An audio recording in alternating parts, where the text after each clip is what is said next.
Psychology special में आपका स्वागत है। देखिएगा, आज हम देखेंगे सीटेट स्पेशल की क्लास के लिए मनोविज्ञान की संप्रदाय। और मनोविज्ञान की संप्रदाय में सबसे पहले जो हमारी संप्रदाय बनी थी उसका नाम था संरचनावाद। और संरचनावाद का निर्माण किसने किया था? विलियम वुंट ने। और विलियम वुंट के समर्थक कौन थे? टिचनर। अब देखिएगा, विलियम वुंट का अध्ययन का विषय जो था वो था चेतना पर अध्ययन करना, जो कि हम लास्ट क्लास में भी पढ़ चुके हैं। अब देखिएगा, चेतना पर अध्ययन करने के लिए किस चीज़ का होना सबसे पहले जरूरी है? इसमें देखिएगा, सबसे पहले होना जरूरी है संवेदना का। जब तक संवेदना ही नहीं होगी हमारा कॉन्शियस माइंड काम नहीं करेगा। अब संवेदना किसके द्वारा होती है? हमें आँख, कान, नाक, जीभ और त्वचा के द्वारा। आँख, कान, नाक, जीभ और त्वचा के द्वारा। देखिएगा, त्वचा के द्वारा जैसे क्या स्किन से हमें पता चलता है कि कोई वस्तु ठंडी है या गर्म है, उसमें क्या आएगा? हमारी संवेदना, ये हमारा सेंसेशन हुआ। इसके बाद में उसका हमें अनुभूति होगी। अनुभूति कहते हैं किसी चीज़ की फीलिंग होना। अब देखिएगा, अगर हमारी बॉडी में सेंसेशन हुआ तो उसके बाद में क्या होगी? हमें उस चीज़ की फीलिंग होगी। फीलिंग के बाद क्या होगा? हमारे माइंड में उस चीज़ की क्या बन जाएगी? एक प्रतिमा बन जाएगी। और प्रतिमा बनने के बाद ही वो क्या कहलाता है? हमारा कॉन्शियस कहलाता है। यह चेतना पर अध्ययन कहलाता है। अब देखिएगा, विलियम वुंट ने अध्ययन जो किया था वो किस पर किया था? आत्म दर्शन पर किया था। आत्मदर्शन का मतलब होता है अपने ही अंदर झांकना।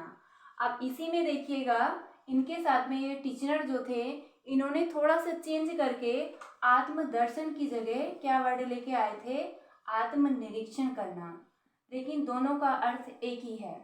अब देखिएगा, अगर क्वेश्चन बनता है आत्मदर्शन किसके अनुसार है, तो हम जाएंगे विलियम वुंट पर। किस पे जाएंगे? विलियम वुंट पर। अगर क्वेश्चन में आता है आत्मनिरीक्षण किसके अनुसार है, तो हम जाएंगे टिचनर पर। कभी कभी देखिएगा, संरचनावाद क्वेश्चन में दे देने के बाद विलियम वुंट का नाम नहीं आता, तब हमारा आंसर कौन सा सही होगा? टिचनर सही होगा। इसमें से देखिएगा, ज़्यादा डीपली नहीं जाएगा क्वेश्चन। बिल्कुल यूपी टेट में तो सीधा ही सीधा पूछता है संरचनावाद के जनक कौन है, तो हमारा आंसर होगा विलियम वुंट। इन्होंने किस पर अध्ययन किया था? चेतना पर अध्ययन किया था। और चेतना पर अध्ययन के लिए किस किस का होना जरूरी है? हमारी संवेदना, अनुभूति और प्रतिमा का होना जरूरी है। इसके बाद अगर ज़्यादा ही डीपली जाता है तो उसमें आत्मदर्शन या आत्मनिरीक्षण पूछ लेता है। लेकिन ये ध्यान रखिएगा, संरचनावाद में अगर विलियम वुंट का नाम नहीं आता है तो हम किस पे जाएंगे? टिचनर पे जाएंगे। इसके बाद देखिएगा, दूसरा वाद जो बना वो प्रकार्यवाद था। कौन सा था? प्रकार्यवाद। फंक्शनरिज्म। और फंक्शनरिज्म के जनक या निर्माता में किसका नाम आता है? विलियम जेम्स का। किसका आता है? विलियम जेम्स का। इनके समर्थक के रूप में हमारा नाम आता है जॉन डेवी का। देखिएगा, अगर हमारे क्वेश्चन में प्रकार्यवाद दिया हुआ हो और विलियम जेम्स का नाम नहीं हो तो हम किस पे जाएंगे? जॉन डेवी पे जाएंगे। इसमें देखिएगा, इन्होंने किस चीज़ का अध्ययन किया था कि किसी भी विषय वस्तु पर हमारी चेतना कैसे कार्य करती है। किसी विषय वस्तु पर हमारी चेतना कैसे कार्य करती है, इन्होंने कार्य का पता लगाने की कोशिश की थी। कैसे कार्य करती है। इसमें से देखिएगा, क्वेश्चन जो बनता है बिल्कुल सीधा ही सीधा बनता है कि प्रक्रियावाद के जनक या संस्थापक कौन है, तो हमारा आंसर जाएगा विलियम जेम्स पे। इसके बाद देखिएगा, तीसरा वाद जो बना उसका नाम था गेस्टाल्टवाद। और गेस्टाल्टवाद में देखिएगा, 3 लोगों का नाम आता है, जिसमें पहले नंबर पर जिन्होंने प्रतिपादन किया था उसमें नाम आता है हमारा वर्दीमर का। अगर क्वेश्चन में पूछता है गेस्टाल्टवाद के प्रतिपादक कौन थे, तो हमारा नाम किस पे जाएगा? वर्दीमर पे जाएगा। इसके आगे देखिएगा, इसमें पूछ ले कि प्रयोगकर्ता कौन थे, तो प्रयोगकर्ता पर हमारा नाम किस पे जाएगा, कोहलर पे जाएगा। कोहलर ने प्रयोग किस पर किया था, सुल्तान नामक चिंपैंजी पर किया था, सुल्तान नाम के चिंपैंजी पर किया था। इसमें समर्थक का नाम अगर पूछ ले तो समर्थक में हमारे हैं कॉफका और कर्ट लेविन। देखिएगा प्रीवियस ईयर के यूपी टेट में ही यहाँ से क्वेश्चन बना था कि गेस्टाल्टवाद में किस चीज का अध्ययन किया जाता है, तो उसमें एक वर्ड दे रखा था समग्र, और समग्र का हमारा अर्थ होता है पूर्णता या पूर्ण की ओर। देखिएगा गेस्टाल्टवाद में जो अध्ययन किया जाता है वो अंश से पूर्ण की ओर किया जाता है।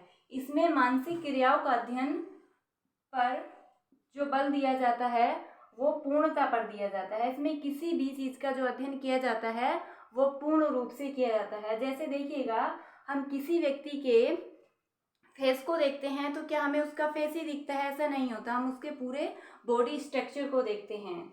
इसमें आगे जो पढ़ेंगे हम गेस्टाल्टवाद को, उसमें थोड़ा डीपली पढ़ेंगे, यहाँ पर इतना ही देख लेते हैं। इसके बाद आता है चौथा हमारा व्यवहारवाद, और व्यवहारवाद के प्रतिपादक जो थे वो जेवी वॉटसन थे, जेवी वॉटसन।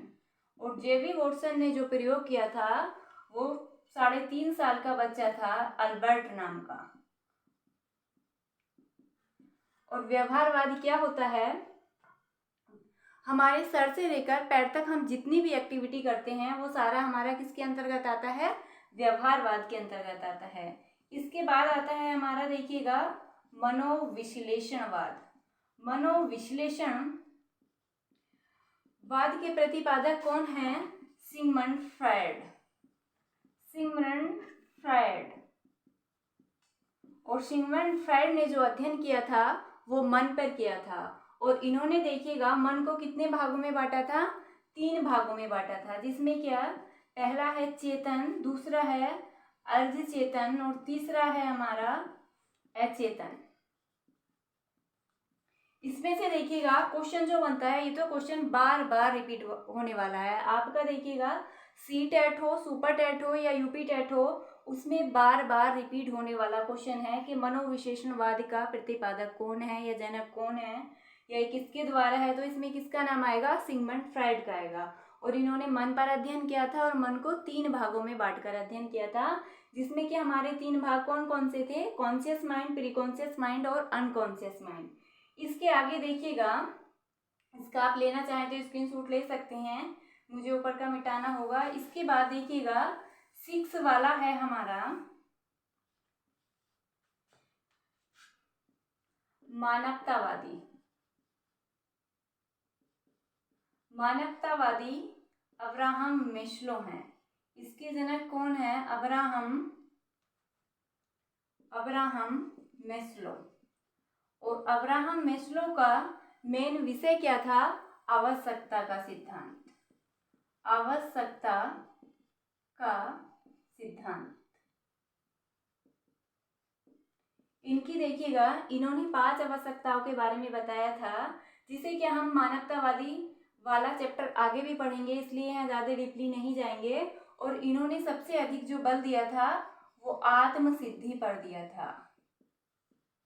इसमें से देखिएगा क्वेश्चन कैसे बनता है कि आवश्यकता का सिद्धांत या नीड ऑफ थ्योरी किसके अनुसार है, तो हमारी अब्राहम मैस्लो के अनुसार है। या सीधा सीधा पूछ लेता है ह्यूमनिस्टिक या मानवतावादी सिद्धांत किसका है, तो अब्राहम मैस्लो का है। इसके आगे देखिएगा 7वां है हमारा संज्ञानवाद।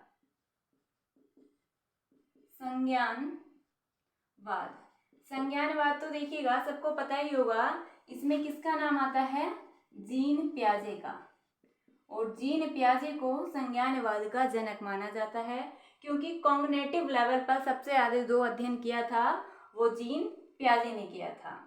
इसके बाद है देखिएगा 8वें नंबर पर हमारा प्रेरकीय सिद्धांत। प्रेरकीय सिद्धांत कह लीजिएगा या वाद कह लीजिएगा। प्रेरकीय सिद्धांत के संस्थापक कौन है, मैकडूगल। मैकडूगल।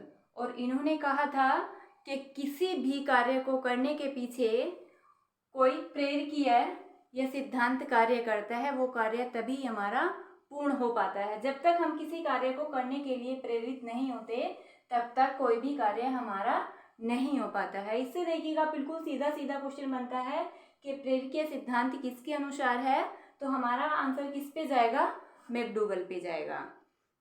या इससे क्वेश्चन पूछ ले कि अभिप्रेरणा का सिद्धांत किसके अनुसार है, तब हमारा आंसर किस पे जाएगा, मैकडूगल पे जाएगा। अब देखिएगा ये सारे जितने भी हमने सिद्धांत पढ़े हैं ये आपके नेक्स्ट चैप्टरों में हम सारों पर डीपली जाएंगे। आपके पिछले यूपी टेट में मैकडूगल से 3 क्वेश्चन बने हुए थे, जिसमें क्या मैकडूगल का एक सीधा सीधा ही पूछा था कि अभिप्रेरणा का सिद्धांत किसके अनुसार है, मैकडूगल के अनुसार है। एक क्वेश्चन पूछा गया था कि मनोवृत्ति का सिद्धांत किसके अनुसार है, मैकडूगल के अनुसार है। एक क्वेश्चन पूछा गया था कि मैकडूगल ने कितनी मनोवृत्तियों को बताया है, तो उसका आंसर था 14 मनोवृत्तियों को बताया है, जिसके बारे में हम नेक्स्ट क्लासेस में पढ़ेंगे। इसलिए आज के लिए इतना ही। अगर आपको क्लास पसंद आई हो तो चैनल को सब्सक्राइब कीजिएगा, शेयर कीजिएगा और लाइक कीजिएगा। Thank you.